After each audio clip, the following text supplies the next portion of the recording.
Matapos masira dahil sa bagyong Odette noong 2021, muling binuksan sa Surigao City ang isang community museum na tahanan ng mga artifact at memorabilia sa lungsod. Yan ang ulat ni Jennifer Gaetano ng PIA Caraga.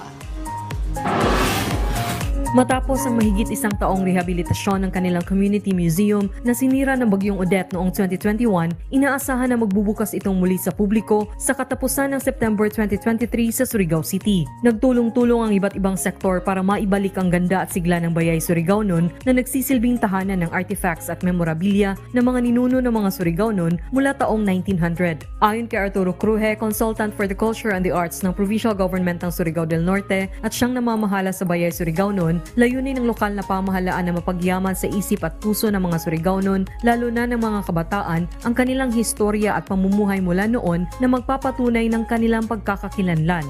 Yun talaga ang purpose ng Bahay Surigao-non na to. Para yung mga Surigao-non, especially the young generation, should know about the lifestyle of the Surigao-non in the year 1900. Patuloy din anya nagpapaabot ng tulong ang ilang mining companies, bank institutions at iba pa para sa maintenance at bagong kagamitan sa kanilang community museum. Ibinahagi ni Cruje na sa loob ng Bayay Surigao noon, makikita rin ang handicrafts na ipinagmamalaki ng tribong Mamanwa at makukulay na dekorasyon na ibinibenta bilang suporta na rin sa livelihood ng mga katutubo sa kanilang lugar. Nagpasalamat din ang estudyanteng si James Ryan Galvez sa provincial government at mga sektor na nagbayanihan dahil muli na nilang masisilayan ang Bayay Surigao noon na magpapaalala sa kanila sa mayamang kultura at tradisyon ng kanilang mga ninuno. Museum is very beneficial and essential thing for us because it will reminisce and help us appreciate more the different histories that will serve as a foundation of what we had now. Jennifer Peña Gaetano ng Philippine Information Agency Caraga